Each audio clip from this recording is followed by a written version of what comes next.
Pemirsa, sejumlah wali murid SMA Negeri 1 Bojonegoro belum mengizinkan anak-anak mereka untuk mengikuti kegiatan belajar mengajar tatap muka. Orang tua khawatir putra-putri mereka bisa tertular virus COVID-19 saat belajar di kelas.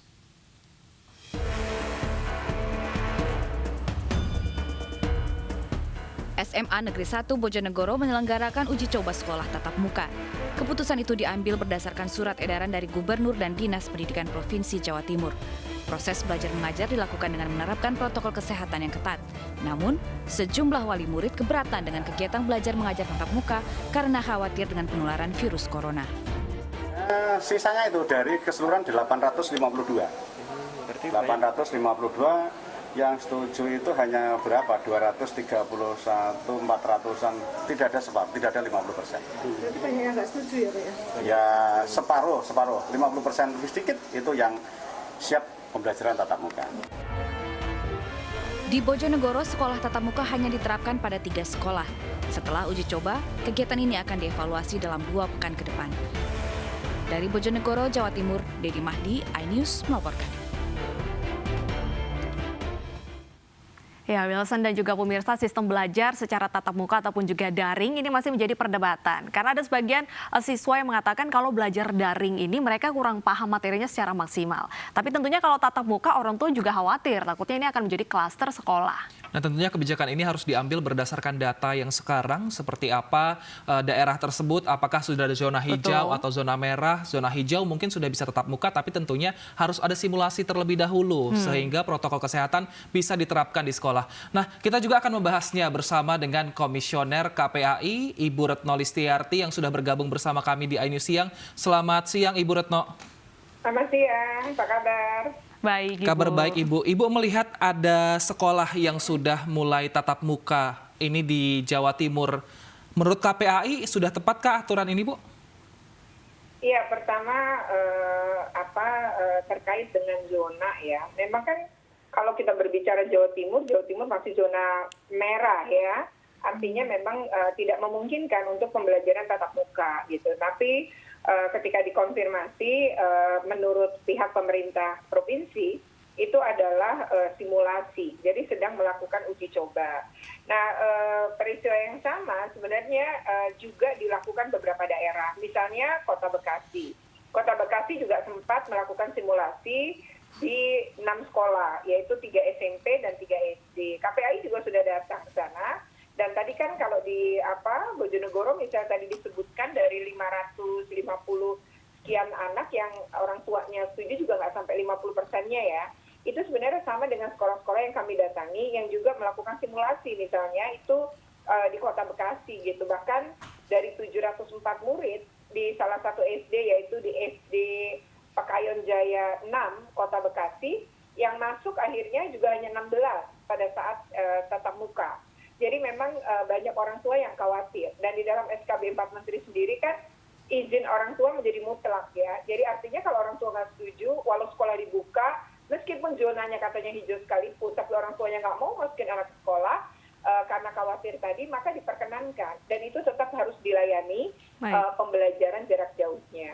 Demikian. Baik, Bu Retno, sebagian siswa mengatakan bahwa kalau belajar secara daring mereka ini kurang paham maksimal. Ini adakah solusi ataupun jalan tengah agar mereka tetap bisa belajar secara maksimal tapi juga bisa meminimalisir penularan tersebut? Iya, memang kalau pakai data di beberapa negara ya yang melakukan buka sekolah gitu, kemudian terjadi peningkatan kasus gitu ya, jadi penularan itu menjadi meluas ya. Misalnya ada di kalau Amerika Serikat saja baru 2 minggu terjadi peningkatan kasus anak terinfeksi itu dengan jumlah angka yang cukup tinggi ya, bahkan mencapai 97.000 kan. Kemudian juga beberapa negara itu juga melakukan hal yang sama. Yang cukup berhasil sebenarnya adalah Korea Selatan. Kalau Israel sendiri menyatakan baru dibuka 1 bulan terjadi peningkatan kasus di negara mereka untuk anak yang terinfeksi itu mencapai 2.660 gitu ya. Itu belum lagi guru yang tertular sejak sekolah dibuka. Jadi memang ketika kita membuka sekolah, maka kemungkinan besar sekolah memang itu menjadi media atau menjadi medium di mana penularan COVID-19 itu akan terjadi. Nah, untuk itulah maka memang sesiap apapun ya, misalnya persiapan yang dilakukan seperti Perancis, seperti Finlandia, itu mereka menyiapkan betul, tapi ternyata tetap saja ada penularan sehingga ditutup. Nah, akhirnya kalau jalan tengah bagi kami adalah PJJ diperpanjang, tetapi diperbaiki. PJJ yang kemarin itu memang menyulitkan anak-anak dan orang tua, jadi sekarang itu yang diperbaiki. Nah, karena sudah ada kurikulum dalam situasi darurat, sebenarnya ini sudah mulai terpecahkan sedikit lah ya kasus PJJ ini, karena dengan menipiskan kurikulum atau mengurangi materi, maka akan juga mengurangi penugasan ke anak-anak. Baik Ibu Retno, saat ini simulasi yang sudah dilakukan adalah siswa dalam 1 minggu hanya masuk 2 hari, lalu maksimal sekali ini 50% siswa yang masuk dan durasi jam ini hanya 3-4 jam belajar. Sudah tepatkah format ini Bu diterapkan? Ya, sebenarnya itu kan sesuai dengan arahan gitu ya dari protokol kesehatan gitu. Memang tidak boleh ada kantin, harus membawa semua keperluan sendiri. Kalau ibadah juga tidak boleh tukar-menukar perlengkapan ibadah dan lain-lain, itu memang ketentuan itu. Nah, kalau dari hasil survei ya, dari hasil pengawasan langsung kami ya, KPAI itu mendatangi 27 sekolah. Jadi itu meliputi berbagai daerah. Yang jauh yang seperti di Sumatera gitu, itu dilakukan oleh KPAD, Komisi Perlindungan Anak Daerah. Dan untuk KPAI sendiri ini kita mendatangi Jabodetabek dan sampai Kota Bandung dan Kota Subang gitu ya. Dari 27 itu memang yang siap terhadap kenormalan baru ini hanya 1 sekolah yang betul-betul siap, di mana dia memenuhi segalanya, mulai dari pintu masuk sampai ujung sampai keluar lagi. Kemudian mulai dari penyiapan gurunya, jadi bagaimana guru disiapkan, bagaimana proses pembelajaran, bagaimana bahkan penjadwalan langkah-langkah SOP, mereka punya 15 SOP. Jadi kalau dari situ ya, mulai dari protokol kesehatan ya dalam bentuk SOP ini, mulai kedatangan anak, kepulangan anak, belajar di sekolah, layanan BK, layanan perpustakaan, sampai mereka mendeteksi anak yang naik kendaraan umum ke sekolah. Ya, jadi itu kan akan berbeda. Jadi bagaimana mereka harus pakai baju bebas dulu sampai sekolah, bilik disinfektan dan ganti seragam gitu. Itu benar-benar dihitung oleh mereka gitu. Itu hanya 1 loh dari 27. Bu Retno, berarti patokan zona hijau ataupun zona kuning untuk membuka sekolah tatap muka ini belum bisa menjadi patokan utama ya untuk mengeluarkan izin ini, Bu? Betul, enggak. Yang sekarang itu kan gini ya, itu kan tergantung pengetesan, jumlah pengetesan. Nah, jadi hitungannya adalah gini, kalau ada 1 kasus anak tertular, 30 anak lain harus dites. Artinya harus 30 kali lipat dari kasus.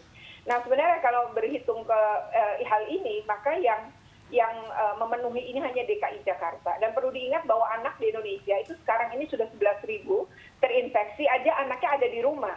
Bagaimana ketika anak dalam perjalanan ke sekolah, di sekolah itu akan sangat tinggi. Dari 11.000 itu sudah ada kematian anak cukup tinggi. Ya, kalau dihitung dari seluruh kasus di Indonesia, maka 2,3% adalah usia anak. Nah, 2,3% ini sebenarnya angka yang cukup tinggi ya di dunia. Untuk Indonesia bahkan kematian anak ini sudah tertinggi se-Asia Pasifik. Artinya sekolah belum dibuka aja begitu, apalagi ketika sekolah dibuka gitu. Ini akan sangat mengerikan, apalagi ketika sekolahnya juga nggak siap. Makanya KPAI melakukan pengawasan langsung persiapan sekolah itu untuk mengecek langsung ya, apakah seluruh protokol itu dibuat dan apakah infrastruktur disiapkan. Baik, nah Ibu, tapi jika seandainya sekolah daring ini diperpanjang terus, ada siswa yang tidak memiliki HP, orang tuanya tidak memiliki HP, lalu bagaimana solusi ke depannya, win-win solution kepada pemerintah dan juga kepada siswa itu sendiri, Bu? Sebenarnya KPAI sudah menyampaikan ya, itu dalam surat kepada Presiden maupun kepada Menteri Pendidikan ya, salah satunya adalah pembelajaran jarak jauh itu nggak harus daring. Artinya wilayah-wilayah yang tidak mungkin daring karena tidak sinyalnya susah gitu ya, itu sebenarnya bisa dilakukan dengan cara tidak daring. Artinya pembelajaran ini bisa menjadi adaptif, disesuaikan dengan situasi dan keadaan. Bahkan untuk di wilayah-wilayah pedalaman itu seharusnya bisa melakukan pembelajaran kembali ke alam gitu. Artinya ada sumber belajar lain yang bisa dimanfaatkan. Nah, problemnya guru kan tidak memahami ini, berpikirnya bahwa semuanya harus daring. Sebenarnya tidak gitu, dan beberapa contoh pun sudah kami berikan ya, termasuk masukan ketika kami menjadi salah satu narasumber di kantor staf Presiden.